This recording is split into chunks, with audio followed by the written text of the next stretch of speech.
मत्स्य जयंती और गणगौर पर्व। इस दिन हिंदू धर्म में दो बहुत महत्वपूर्ण पर्व मनाए जाते हैं, मत्स्य जयंती और गणगौर। दोनों ही त्योहारों के पीछे गहरी आस्था, कथा और आध्यात्मिक रहस्य छिपा हुआ है। आइए इन्हें विस्तार से समझते हैं। क्या आपने कभी सोचा है कि भगवान विष्णु को मछली यानी मत्स्य का अवतार क्यों लेना पड़ा? मत्स्य जयंती वह दिन है जब भगवान विष्णु के पहले अवतार मत्स्य अवतार हुआ था। यह अवतार चैत्र मास के शुक्ल तृतीया को मनाया जाता है। पौराणिक कथा इस प्रकार है। प्राचीन समय में राजा सत्यव्रत नाम के एक धर्मात्मा राजा थे।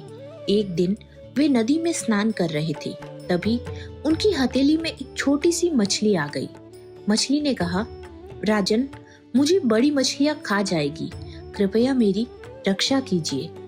राजा को दया आ गई। उन्होंने उसे अपने कमंडल में रख लिया, लेकिन कुछ ही समय में वह मछली इतनी बड़ी हो गई कि कमंडल छोटा पड़ गया। फिर राजा ने उसे तालाब, फिर नदी और अंत में समुद्र में छोड़ दिया। तब मछली ने अपना दिव्य रूप दिखाया और कहा, मैं भगवान विष्णु हूँ।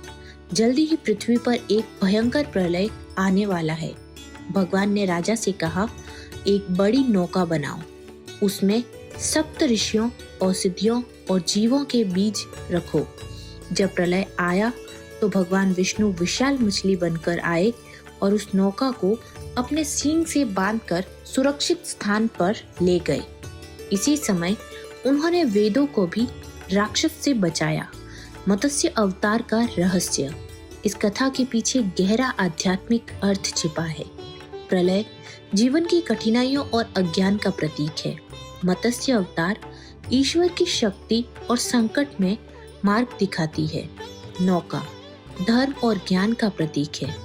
अर्थ यह है कि जब संसार में अज्ञान बढ़ता है, तब भगवान किसी न किसी रूप में आकर धर्म और ज्ञान की रक्षा करते हैं। दूसरा पर्व है गणगौर पर्व। क्या आप जानते हैं राजस्थान में मनाया जाने वाला गणगौर पर्व स्त्रियों के लिए इतना विशेष क्यों माना जाता है? गणगौर क्या है? गणगौर पर्व भगवान शिव यानी ईश्वर और माता पार्वती यानी गौरी को समर्पित है।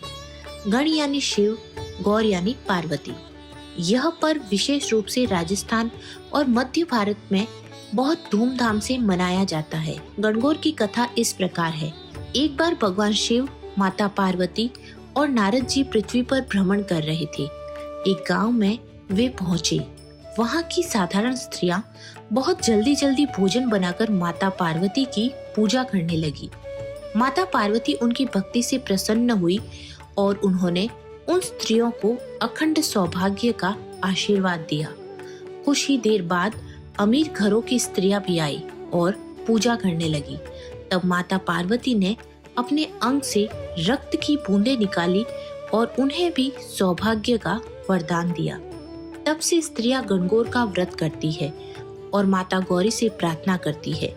विवाहित महिलाएं पति की लंबी उम्र और सुखी दाम्पत्य जीवन के लिए यह व्रत करती है। अविवाहित लड़कियां अच्छा वर पाने के लिए।